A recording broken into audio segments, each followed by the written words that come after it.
Bom, boa tarde a todos. Boa tarde. Plateia lotada, gente, para ouvir vocês, muito legal. É um prazer estar aqui, queria agradecer pelo convite de fazer essa moderação com duas pessoas especiais. Bom, por décadas, o marketing viveu uma guerra fria interna que eu considero que nunca deveria ter existido.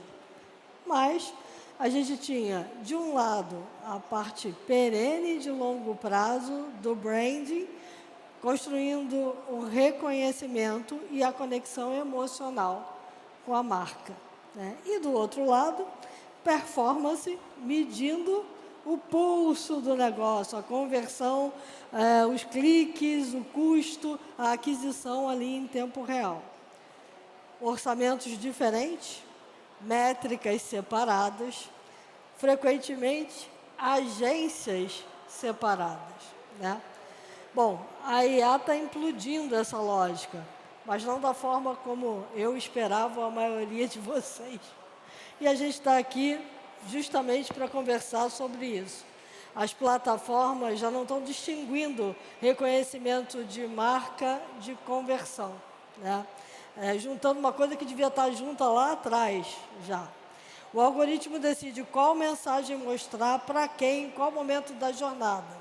Mais de 70% das buscas do Google são resolvidas com resumos gerados por inteligência artificial, que normalmente vai buscar um conteúdo que, se você não tiver construído de uma forma muito efetiva, não vai aparecer nessa busca. Então, a gente está sempre tendo que ser encontrado pelo mecanismo de inteligência artificial, que não vai buscar mais em links. E a gente também não vai receber tantos links assim, quando está fazendo uma pesquisa.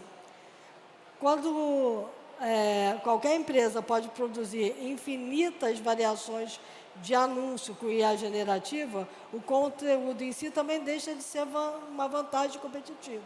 Então, a gente, dos dois lados, tem problemas, né? A gente precisa estar muito melhor em branding, muito melhor em performance para construir tudo isso. O que sobra quando a diferença funcional desaparece? É a marca, né? Mas será que é isso mesmo? Ou a performance do outro lado está fazendo muita diferença? Eu tenho duas executivas aqui comigo que pensam sobre isso de lugares de fala diferentes. Uma é cliente, a outra é fornecedora, né? Então eu tenho aqui, vamos lá, a Thalita, com 25 anos na interseção entre branding e growth, vinda de um negócio B2B em aceleração. E a Daniele, CEO de uma consultoria de estratégia que serve marcas líderes no Brasil. E com uma tese bastante consolidada, eu diria, sobre o tema. Então vamos lá, sem mais delongas, queria passar por uma mesma pergunta para as duas. A IA realmente está apagando a fronteira entre marca e performance ou está apenas tornando isso mais difícil de medir? O mundo mudou de verdade na prática para vocês? Queria começar com a Thalita respondendo. Tá. Olha, no que tange ao operacional, sim, bastante. Porque a IA, ela trouxe um loop, né, de criar, segmentar, customizar, medir, inclusive medir aquilo que a gente muitas vezes não tinha condição de medir tão rápido. Então, sim, esse o ringue operacional, ele ficou mais chato, eu diria. Porque a IA, ela acabou comoditizando demais, na minha visão, a estratégia. Então, ela puxou, né, nesse cenário, todo mundo para média, minha visão. Tipo, eu acho que a gente perdeu um pouco a graça da briga, né, da briga boa, de olhar para a estratégia, olhar para a segmentação, para a audiência. As coisas ficaram bem mais mornas. E aí, nesse sentido, realmente, quem está em branding, quem está em growth marketing ali, perdeu o álibi de ficar em silos, né? Antes, assim, eu tenho a minha verba, eu corro para um lado, você tem sua verba, você corre para o outro. E acabou, assim, agora tem que andar juntinho, de mão dada, porque, até um exemplo clássico, assim, eu tenho um head de Growth Marketing que ele é do famoso Bumba Meu Boi, né? Do front, da guerra, dos leads qualificados. E eu tenho um head de Branding que é mais jornalista, o craft da escrita, né? Psicanalista, pessoas. E, assim, não poderiam ser mais diferentes. E hoje, joga na sala e fala, se entendam, porque a gente não pode esquecer aquela regra dos 95/5, né? Principalmente para mim, né, a minha seara do B2B, é muito complexo a história de que a gente tem 5% do mercado realmente gerando a demanda de busca pelos nossos produtos e serviços. E essa guerra ficou asséptica, na minha opinião. Está todo mundo otimizado igual, com os mesmos parâmetros. Então, os 95, que é onde a gente tem que gerar desejo, eles têm que conversar. Eles têm que estar junto, né, nessa nova lógica. E isso, para mim, é muito importante. Então, assim, o que mudou para a gente, de fato, é que a gente tirou o dinheiro do fundo do funil e trouxe para o topo do funil, para construir conteúdo, dados com pesquisa proprietária, tese de movimento futuro do mercado. E isso é importante porque a IA, ela trouxe, sim, um ganho de custo marginal assim, na execução. Mas o custo de ter um ponto de vista, de criar de verdade fosfato ali de pensamento, ele continua exatamente o mesmo, na minha opinião. E a gente tem que brigar por isso, porque as marcas hoje precisam gerar confiança, porque o mundo está muito complexo. Então, essa confiança vem dessa troca e dessa sinergia, na minha visão. Perfeito, Thalita. Confiança. E a outra palavrinha mágica que ela falou foi desejo. Nada melhor para brand. Exatamente. Eu adorei escutar que vocês estão fazendo um investimento a mais em marca, porque essa guerra de branding versus performance, ela sempre fez muito pouco sentido para quem é de marca. Quem estuda a marca já viu inúmeras pesquisas, tem até uma pesquisa da Work que é bem famosa, que se chama The Multiplier Effect, que mostra que empresas que têm um investimento equilibrado, de 60% do seu investimento em campanhas de marca e awareness e 40% dos investimentos em performance, elas têm 90% mais retorno sobre o investimento do que aquelas empresas que fazem só performance. Então, quem estuda a marca, é óbvio que a gente precisa ter um investimento equilibrado entre marca e performance. Mas, se na teoria a gente tem todos esses dados, na prática a gente vê que muitas vezes o investimento ainda está no topo, no fundo do funil. E com a IA, a minha visão é que, felizmente, a gente hoje tem coisas importantes que a IA está fazendo para que a gente tenha um investimento em marca maior. Uma delas é o que a gente chama de blend techs. Então, hoje, quando uma marca faz um conteúdo que ele é gerado por IA, as próprias IAs reconhecem isso e penalizam as marcas que têm um conteúdo que é extremamente gerado por inteligência artificial. E quando a gente está falando de GEO, a gente não tem eu apareci em segundo lugar. A gente ou é citado pela IA ou a gente não é citado. Então, quando a gente quer estar aparecendo como marcas recomendadas por inteligência artificial, a gente precisa se preocupar em produzir conteúdo humano, awareness com conteúdo humano. E a segunda coisa que fortalece o conteúdo de marca é a questão de consistência, porque também algo que a IA está fazendo é uma varredura de consistência. De 5 a 10% do conteúdo que a IA recomenda é o que vem do site. O restante é o que está na imprensa, o que está nas redes sociais, o que está na mídia, o que estão falando de você. Então, se você não tem uma mensagem consistente, a IA vai te penalizar. Então, isso, do meu ponto de vista, de quem é estrategista, o que eu penso? As marcas precisam estar com uma estratégia melhor desenhada para que elas tenham esse alinhamento de conteúdo em todos os seus pontos de contato e elas precisam estar investindo mais em conteúdo que chegue nas pessoas esse recado consistente. Então, se a IA trouxe uma coisa boa para quem trabalha com marca, para mim é essa necessidade e esse desejo da gente investir mais em estratégia. Ô Cris, deixa eu só comentar um negócio que assim, eu queria falar de verdade para vocês todos, profissionais de marketing aqui. Olhem para o time de vocês, assim, cuidem das pessoas que estão com vocês, porque eu vejo claramente assim a história de estar aquele momento da síndrome do impostor, sabe, da impostora, de achar que tudo que fez na vida toda, ai, não serve mais para nada, aí eu não sei mais fazer. E é difícil, porque é um momento complexo. Então, eu queria trazer até uma frase que o CEO lá da nossa empresa, que é um super nerdão, desenvolvedor, doido, que ele fala assim, a gente tem que fechar o livro da humanidade e abrir um novo, com a cabeça fresca, com novos olhares, porque assim, não adianta a gente se culpar por aquilo que a gente não está fazendo mais tão bem. Porque mudou e está tudo bem, assim, vamos testar, vamos correr atrás, vamos mudar, mas olhem muito para o time de vocês, porque tem bastante gente passando por esse sufoco momentâneo, sabe? Isso é muito importante, porque quando a gente olha, por exemplo, para o mercado de e-commerce, talvez seja o que mais vai sofrer com tudo isso que vocês falaram. Porque imagina eu procurar por um determinado produto, a IA me responder e ela só vai conseguir me responder aquilo que ela conseguiu encontrar. Então, eu posso estar perdendo uma oportunidade de venda muito forte porque eu não consegui construir todo esse ecossistema de fornecimento de conteúdo que vai alimentar uma IA. Então, tem muita coisa nova chegando. E é uma oportunidade muito grande para o time que sabia fazer as coisas e que vai ter que olhar para os fundamentos do que ele sabia fazer, não tanto para a prática do dia a dia, para aprender uma nova prática. E aí eu queria trazer uma questão para vocês. Quando o algoritmo otimiza sem supervisão, e aí entra o humano nessa história, ele pode apagar silenciosamente a identidade de uma marca, que é o que eu acabei de falar sobre o e-commerce.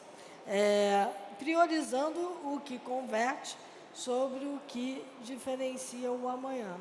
Como é que vocês defendem a marca da própria eficiência da IA? Então, se ela é muito eficiente em buscar um determinado conteúdo, como é que a gente se defende para esse conteúdo estar sempre aparecendo? Olha, a gente, assim, na prática, né, a gente tem metas de negócio e metas de eficiência, né? Então, tenho metas de eficiência, de investimento, de despesas de marketing, que a gente chama, que é o que olha para CAC, né, para aquisição, e o institucional, que ele é uma variação da receita líquida.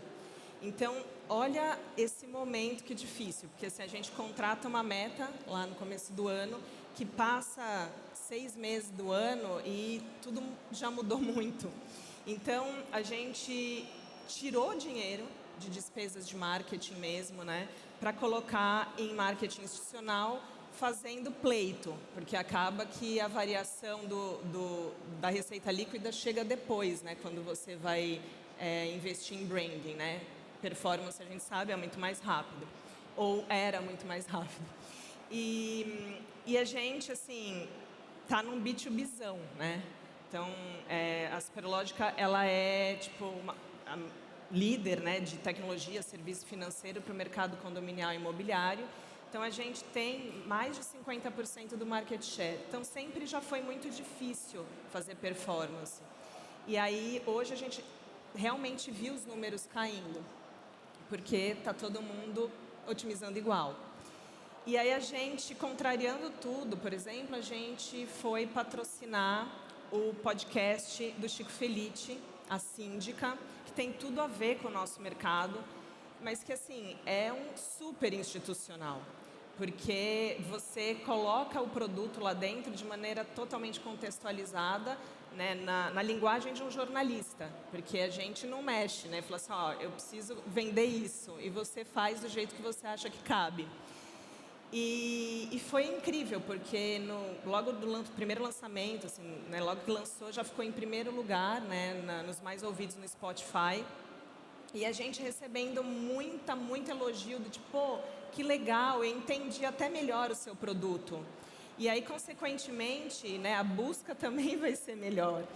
E a gente está usando essas pílulas, por exemplo, inclusive para fazer a performance, para a gente sair, né, daquela mesmice da briga por feature, ou por quem entrega mais ou menos, ou mais barato ou mais caro. Então, tem essa visão da gente ir também manipulando, né, como dá a inteligência artificial e as buscas. Porque eu realmente acredito que performance trabalha com demanda articulada, que já está ali. E aí o branding, ele opera com desejo, opera com alguma coisa que as pessoas elas não estão esperando. Então, você tem que surpreender. E eu acho que profissionais de marketing precisam, todo o tempo, estar pensando como surpreender. Eu adoro que colocam a gente no painel para defender o branding e a performance, no fim a gente concorda com tudo. Né?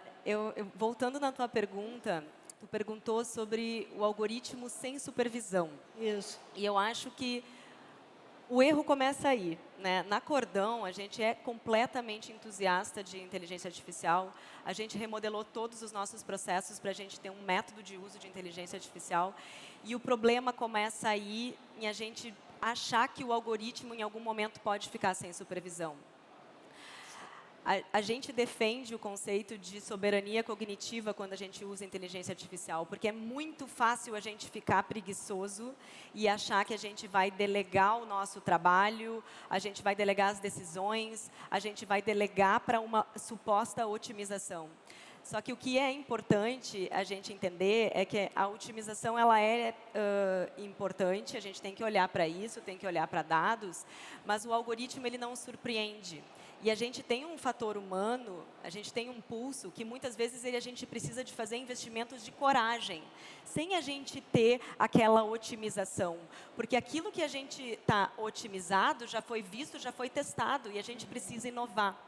Então, o algoritmo, ele nos ajuda até o ponto do espelho retrovisor. Mas o que a gente vai fazer adiante, a gente vai precisar de coragem para muitas vezes peitar o algoritmo e defender que o que a gente quer fazer vai dar resultado, apesar de não estar sendo comprovado na prática por dados retroativos. Muito bom. E olhando para o mercado como um todo, isso tudo que vocês estão descrevendo mexe com duas pontas do negócio.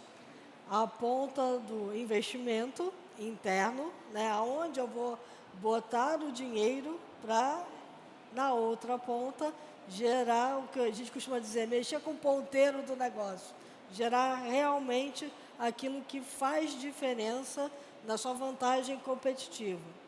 Hoje, na visão de vocês, quem é que está gerindo esse orçamento? Porque a gente sabe que dentro das empresas tem uma diferença enorme. Você é CEO de uma marca, você olhou para a IA e é uma entusiasta de IA e falou, vamos mergulhar aqui. Imagino que os tokens tenham te tirado um pouco do sono em determinado Ainda momento. tiram. Então, me digam, como é que vocês estão vendo isso? Vou agora passar para a Daniele primeiro. Bom, eu acho que a gestão de orçamentos, né, nós como consultoria, a gente sempre faz a recomendação de como a gente gerencia esse orçamento. Eu sempre vou ser uma grande defensora do consumidor nessa parcela de investimentos. Porque do mesmo jeito que a gente está falando de coragem para fazer uma peitada no algoritmo, muitas vezes quando a gente está pensando em investimento, a gente precisa também dessa mesma dose de coragem. Então, entre essa briga de se é o CFO, é o CMO, é o CEO, quem é o dono do investimento, eu acho que o dono do investimento tem que ser o consumidor.